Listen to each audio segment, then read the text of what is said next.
अस्सलामुअलैकुम स्टूडेंट्स, उम्मीद करता हूँ आप तमाम लोग खैरियत से होंगे और बहुत ज़्यादा बेहतरीन ज़िंदगी गुजार रहे होंगे। स्टूडेंट्स, आज की इस वीडियो में हम अगेन पाकिस्तान नेवी के अनदर पार्ट करेंगे। इसके अंदर काफ़ी सारे एमसीक्यूज़ होंगे, 50 एमसीक्यूज़ होंगे हर सब्जेक्ट के। इंशाल्लाह मैं कोशिश कर रहा हूँ कि जिस तरह से मैंने फ़िज़िक्स के क्वेश्चन के 100 एमसीक्यूज़ बनाए थे, उसी तरह केमिस्ट्री के भी बनाऊँ एंड देन मैथ्स के भी बनाऊँ। हो सकता है केमिस्ट्री के 1-2 दिन में आपको वीडियो मिल जाए इंशाल्लाह, कोशिश पूरी है मेरी। तो आज की इस वीडियो के क्वेश्चंस फिज़िक्स से स्टार्ट करते हैं, बिना टाइम वेस्ट के जल्दी से स्टार्ट करते हैं। फर्स्ट क्वेश्चन देखते हैं, tendency of a liquid to minimize the its surface is called.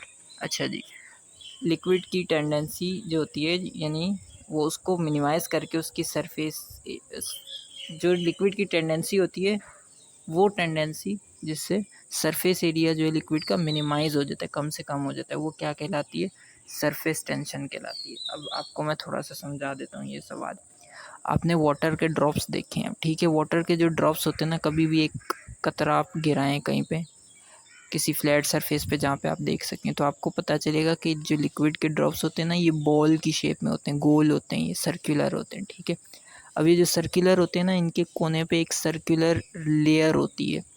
वो जो लेयर होती है ना, वो क्या करती है, उसका काम ये होता है कि जो लिक्विड है ना, उसको उस छोटी सी बॉल बना दे और उसके अंदर ही जो है ना, बाकी सारा लिक्विड अंदर ही अपनी स्किन के अंदर ही कवर कर ले। उससे ये फ़ायदा होता है कि जो एरिया होता है ना, पानी को एरिया जो होता है वो बिल्कुल कम हो जाता है। यानी वो पानी अगर बॉल शेप में नहीं होगा, ज़्यादा किसी और शेप में होगा, तो वो जो उसका एरिया ना वो बढ़ जाएगा। फॉर एग्ज़ाम्पल 1 मिलीमीटर का ड्रॉप है, एक डायामीटर है, 1 मिलीमीटर डायामीटर है, तो अगर उसका वो शेप चेंज हो जाएगी, बॉल वाली शेप नहीं होगी ना, तो उसकी जो एरिया है वो काफ़ी ज़्यादा बढ़ जाएगा, 2 मिलीमीटर हो जाएगा, 3 मिलीमीटर, इस तरीके से। तो जो है ना, एरिया को कम करती है वो चीज़, क्या कहलाती है? टेंडेंसी। वो कौन सी टेंडेंसी होती है लिक्विड की जो एरिया को कम करती है? वो सरफेस टेंशन होती है, ठीक है? ये किस वजह से होता है? सरफेस टेंशन की वजह से। उम्मीद है समझ आया होगा। नेक्स्ट देखते हैं। अच्छा, which physical quantity is measured in watts? Watts में कौन सी फिज़िकल क्वांटिटी मेजर की जाती है? तो भाई पावर जो है वो वाट्स में मेजर की जाती है। Centre of a gravity of a uniform circular ring. अच्छा, एक यूनिफॉर्म सर्कुलर रिंग है भाई, ये रिंग है, ठीक है? यूनिफॉर्म है, यानी कि ये मूव नहीं कर रही, तो इसका जो सेंटर ऑफ ग्रेविटी है वो कहाँ पर होगा? तो भाई सेंटर में ही होगा, at the centre. Option number B correct है। Device use to measure very small amount of current. वो डिवाइस जो कि सबसे कम अमाउंट करंट की मेजर कर सकती है। ये मैंने लास्ट टाइम वीडियो में भी आई थिंक क्वेश्चन बताया था, गैल्वानोमीटर होती है। और जो करंट को मेजर करती है वो एम मीटर होती है। Which phenomena cause stars to twinkle? कौन सा फिनोमिना है जो कि स्टार्स को ट्विंकल करवाते हैं? ट्विंकल मतलब चमकाता है, झिलमिलाते हैं ना स्टार्स, तारे जो होते हैं, वो ऐसा कौन सा फिनोमिना है, किस वजह से तारे चमक रहे होते हैं, ये पूछा गया है। तो ऑप्शन नंबर बी करेक्ट है, रिफ्रैक्शन इन एटमॉस्फेयर। अब समझते हैं इसको ज़रा। रिफ्रैक्शन इन एटमॉस्फेयर कैसे? तारे जो होते हैं उनकी रोशनी होती है, ठीक है? अब वो हम तक कैसे पहुंचती है ये मैं आपको बताता हूँ। जो एटमॉस्फेयर होता है ना, एटमॉस्फेयर के अंदर जब हवा होती है, आपको पता है तारे जो होते हैं, तारों की रोशनी निकलती है। अब अलग अलग तरह की लेयर्स होती है हवा की। किसी जगह पे हवा जो है अलग तरह की होगी, थोड़ी ज़्यादा होगी, किसी लेयर में कम होगी। और मतलब हर पूरे ज़मीन तक जो है, आसमान से ज़मीन तक अलग अलग तरह की हवा की लेयर्स होती हैं, ठीक है? तो उनमें जब जो तारों की जो लाइट है ना, वो बैंड होती है थोड़ी सी, किसी एक लेयर में आती है तो बैंड होती है, रिफ्रैक्शन हो जाती है। जब भी लाइट किसी भी एटमॉस्फेयर में जाती है ना, तो वो हर एटमॉस्फेयर में जाके अलग तरीके से बैंड हो जाती है, और इस बैंडिंग को बोलते हैं हम रिफ्रैक्शन बोलते हैं, ठीक है? तो अब जब एटमॉस्फेयर में लाइट बैंड होती है, फिर दूसरी लेयर में आती है हवा की, फिर बैंड होती है, फिर तीसरी लेयर में आती है, इसी तरह बहुत सारी मुख्तलिफ लेयर्स में अलग अलग तरीके से वो बैंड होती हुई हम तक पहुंचती है। तो ये जो है क्या होता है, ये बैंडिंग बेसिकली रिफ्रैक्शन होती है। तो ये किस जगह पे रिफ्रैक्शन हो रही होती है? एटमॉस्फेयर में। तो इस वजह से जो है फिर तारे चमकते हैं और हम तक उनकी लाइट पहुंचती है। तो ये ऑप्शन नंबर बी इस तरह से करेक्ट होगा।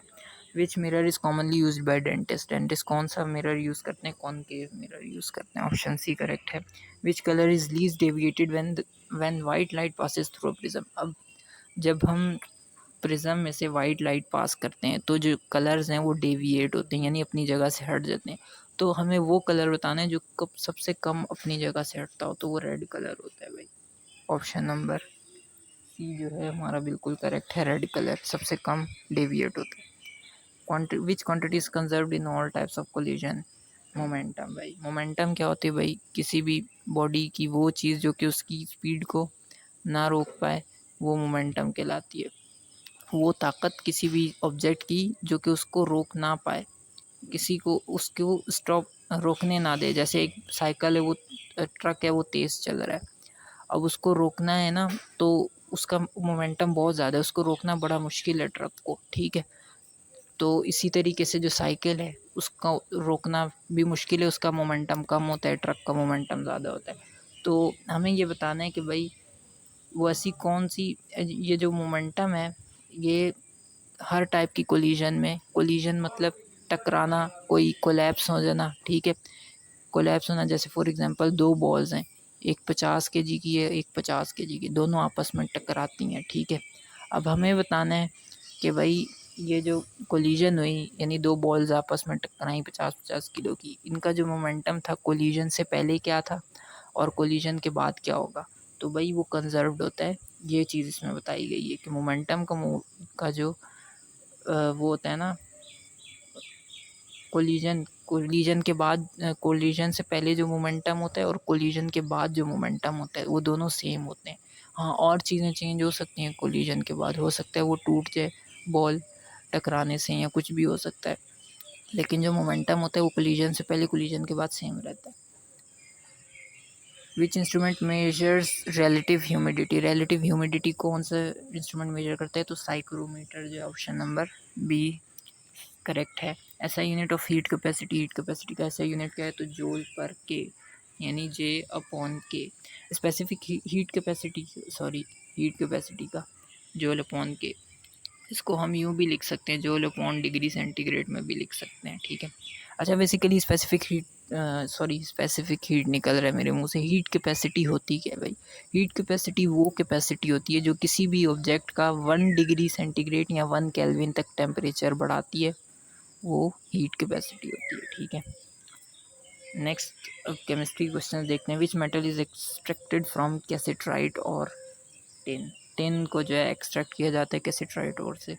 विच gas is filled in electrical bulbs to increase their life? ऐसी कौन सी गैस है जो कि बल्ब्स इलेक्ट्रिक बल्ब्स के अंदर फिल की जाती है ताकि उनकी ज़िंदगी बढ़ सके, यानी देर तक चल सकें? तो वो आर्गन होती है। विच acid is present in gastric juice? Gastric juice में कौन सा एसिड प्रेजेंट होता है? हाइड्रोक्लोरिक एसिड प्रेजेंट होता है। Which non metal exist as liquid at room temperature? वो ऐसा कौन सा नॉन मेटल है जो कि रूम टेम्परेचर पे लिक्विड स्टेट में रहता है? ऑप्शंस में से बताना है, तो ऑप्शन बी जो है करेक्ट है, bromine. Which element is used in thermometers instead of mercury in many modern devices? अच्छा, आजकल जो है बहुत सारी मॉडर्न डिवाइसेज में थर्मोमीटर में वैसे मरकरी यूज़ होता है, लेकिन इसके अलावा भी एक चीज़ यूज़ होती है, एक जो है लिक्विड यूज़ होता है, वो कौन सा है हमें बताना है। आजकल यूज़ हो रहे हैं, तो वो कौन सा लिक्विड है? वो गैलियम है, ठीक है। लिक्विड है या जो भी है, कंपोनेंट जो बोल रहे हैं या जो भी इसको बोलते हैं। अच्छा, उसके अलावा which gas is commonly use for food packaging to prevent oxidation? अच्छा, फूड पैकेजिंग के लिए जो है वो एक गैस यूज़ होती है। जैसे एक डब्बा होता है ना, फॉर आपने अगर कहीं फूड को प्रिजर्व करना है, आप चाहते हैं खाना बनाएं और वो ख़राब ना हो, तो बाहर जाएंगे ना बाज़ार में, कुछ ऐसे फूड पैकेजिंग वाले होते हैं, वो क्या करते हैं, एक डब्बे में डालते हैं खाना, उसको पैक करते हैं, फिर वो 15-20 दिन तक ख़राब ही नहीं होता, जैसा बना होता है वैसे ही रहता है। तो वो जो डब्बे में डालते हैं ना, तो उसके अंदर एक गैस भी डालते हैं। वो कौन सी गैस यूज़ होती है? उस गैस की मदद से ही खाना ख़राब नहीं होता। वो कौन सी गैस होती है? वो नाइट्रोजन गैस होती है। तो यही पूछा गया था, यहाँ ऑप्शन बी करेक्ट है। Which vitamin is also known as ascorbic acid? कौन सा विटामिन एस्कॉर्बिक एसिड कहलाता है? तो विटामिन सी है। अच्छा, stainless steel mainly contains iron, chromium and, stainless steel में क्या क्या चीज़ें होती हैं? आयरन होता है, क्रोमियम होता है, और क्या होता है? निकल होता है। भाई ऑप्शन नंबर ए करेक्ट है। Which element has the symbol S B? S B किस चीज़ का सिंबल है? एंटीमनी का। एंटीमनी का सिंबल होता है S B. Which gas gives rotten eggs their smell? Hydrogen sulphide, यानी रोटन एग्स वो एग्स होते हैं जो ख़राब हो चुके होते हैं, जो इस्तेमाल के खाने के काबिल नहीं होते, उनमें जो स्मेल होती है वो कौन सी गैस की होती है? तो वो हाइड्रोजन सल्फाइड की होती है। अच्छा जी, मैथ्स के क्वेश्चन देख लेते हैं। 13 का स्क्वायर बताना है भाई, तो 13 को 13 से मल्टीप्लाई करते हैं तो 169 आता है। 0.125 को फ्रैक्शन में कन्वर्ट करना है, 0.125। अब ये देखें, ये बड़ा सिंपल है। अब इसके अंदर ये पॉइंट जो है, इस पॉइंट को हम बोलते हैं डेसिमल, ठीक है। इस पॉइंट को हम क्या बोलते हैं भाई, डेसिमल। ये जो पॉइंट है इसको हम बोलते हैं डेसिमल। अब ये जो डेसिमल है इसके बाद कितने डिजिट्स हैं, 1 2 3, 3 डिजिट्स हैं। अब क्या करेंगे हम, अगर 3 डिजिट्स हैं ना तो हम ये इसको ज़ीरो को रिमूव कर देंगे, ठीक है, 125 को। अब 3 डिजिट्स हैं इसलिए हम नीचे 3 ज़ीरो, 1 के साथ 3 ज़ीरो लगाएंगे, क्योंकि पॉइंट के बाद 3 डिजिट्स हैं, तो इस वजह से पॉइंट के बाद 3 डिजिट हैं तो 1 के साथ 3 ज़ीरो लगा देंगे, यानी 1000 हो गया, ठीक है। अब ये 1000 हो गया। 125 को हम 1000 से डिवाइड करेंगे। 125 के 125 वन ज़ा 125, 125 8 ज़ा 1000, यानी 1/8 हमारा आंसर आएगा। इस तरीके से हम पॉइंट वाली वैल्यू को फ्रैक्शन में कन्वर्ट करते हैं। जैसे subtended angle by a diameter at circumference, कोई भी डायमीटर है उसके ऊपर एक किसी भी पॉइंट पर एक एंगल लगा दें सर्कमफेरेंस वाली लाइन पे, जो उसकी सर्कल की बाउंड्री होती है, ठीक है। उसमें अगर एक एंगल लगा दें तो वो कितने उसका सबटेंडेड एंगल कितना होता है भाई, क्या होता है, तो वो उसका एंगल होता है 90 डिग्री, ठीक है। ऑप्शन सी हमेशा यही होता है। अच्छा जी, 240 किलोमीटर इन 4 आवर्स, ट्रेन जो है 240 किलोमीटर चल रही है 4 घंटे में।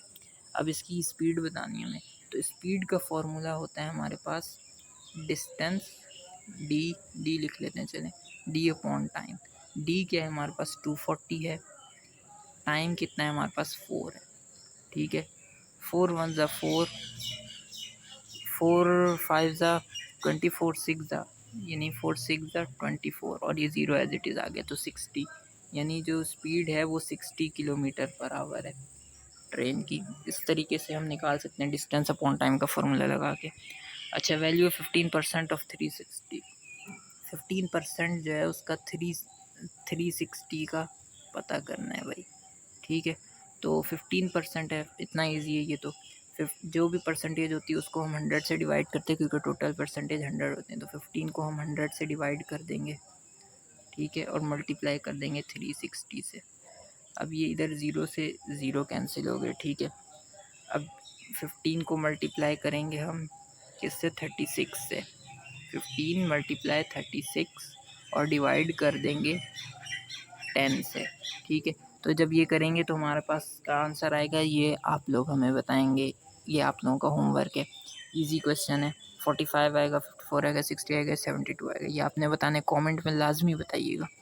नेक्स्ट देखते हैं, स्मॉलेस्ट 4 डिजिट नंबर, सबसे छोटा 4 डिजिट नंबर कौन सा होता है भाई, तो वो 1000 होता है, ठीक है।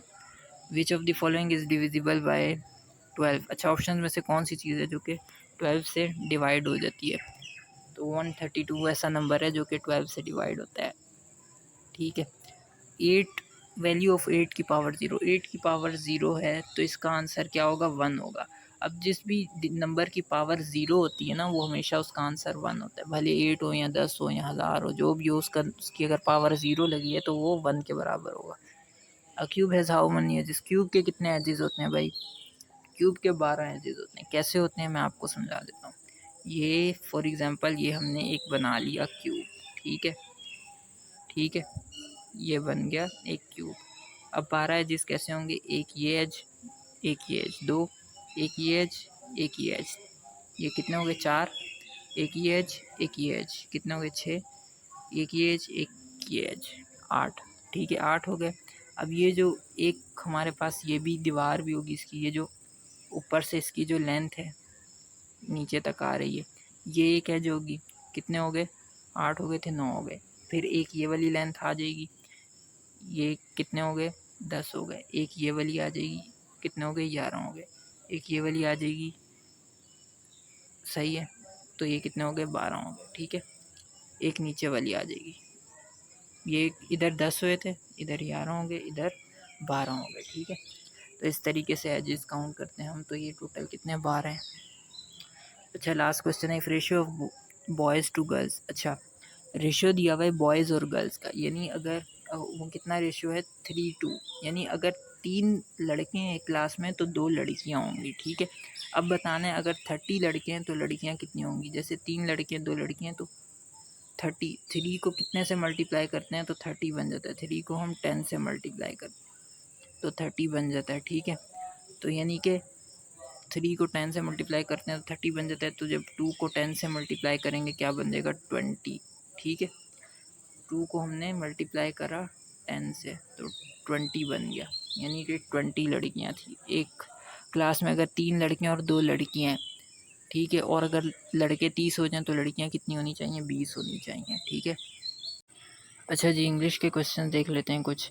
Choose the सिनोनियम of reluctant. Reluctant का मतलब सिनोनियम बताने सेम मीनिंग। रिलक्टेंट का मतलब होता है कोई चीज़ करने की ख्वाहिश ना होना, ठीक है, यानी unwilling. Unwilling option number B correct है। किसी काम को करने की आपकी ख्वाहिश नहीं है, दिल नहीं है, तो उसको हम बोलेंगे रिलक्टेंट, ठीक है, अनविलिंग, ठीक है।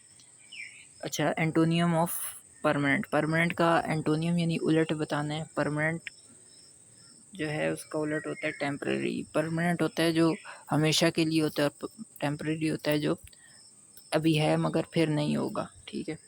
तो उसके अलावा करेक्ट स्पेलिंग बतानी है मेंटेनेंस की, तो वो ऑप्शन नंबर ए वाली करेक्ट है, MAINTENANCE। प्रपोजिशन पुट करनी है, she is married dash a doctor, she is married to a doctor, option number B correct है। अ मैन ऑफ प्रिंसिपल का मतलब बताना है, वो कौन होता है। अ मैन ऑफ प्रिंसिपल वो बंदा होता है जिसकी मोरल वैल्यूज़ यानी इमोशंस मोरल वैल्यूज़ बहुत ज़्यादा होती हैं, जिसको बहुत ज़्यादा इज्जत मिलती है, और जो है वो बहुत ज़्यादा कामयाब तरीन शख्स होता है, मोरल वैल्यूज़ उसको ज़्यादा मिलती हैं, ठीक है। अच्छा, इधर EDM spill the beans. Spill the beans का मतलब होता है बेसिकली बीन्स को खोलना। बीन्स यानी वो मटर के दाने देखे होंगे आपने, उस तरीके से उसको खोलते हैं, ठीक है। तो इसका इस ईडीएम का जो असल मतलब है वो होता है रिवील अ सीक्रेट, यानी किसी सीक्रेट को रिवील करना, राज फाश कर देना, पर्दा फाश कर देना। अच्छा जी, one who flies an aircraft. जो एयरक्राफ्ट उड़ाता है वो कौन होता है, पायलट होता है भाई, correct. Indirect form. Indirect form बतानी है, he said I am busy, तो ही सेड ही रहेगा, ठीक है। जो कॉमाज होते हैं उसकी जगह दैट आ जाएगा, ही सेड दैट। और जो आई है वो यानी इसके साथ सब्जेक्ट के साथ जो है चेंज हो जाएगा, ही हो जाएगा ये, ही सेड दैट ही। और एम जो है ये वॉज में चले जाएगा, ही वॉज बिजी, ठीक है। तो हमारा ऑप्शन नंबर बी इस तरह से करेक्ट हो जाएगा। Antonym of scarcity. स्कार्सिटी का मतलब होता है कोई चीज़ बहुत ज़्यादा बहुत कम होना, कि कोई भी चीज़ की किल्लत होना, कमी होना। और इसका उलट क्या होगा, प्लेंटी। प्लेंटी का मतलब होता है बहुत ज़्यादा होना। Birds of feather flock together, इसका मतलब क्या है। Birds of feather flock together का मतलब क्या है, people with similar interest stay together, यानी जिनका दिमाग जिनका इंटरेस्ट सेम होता है वो एक साथ रहते हैं।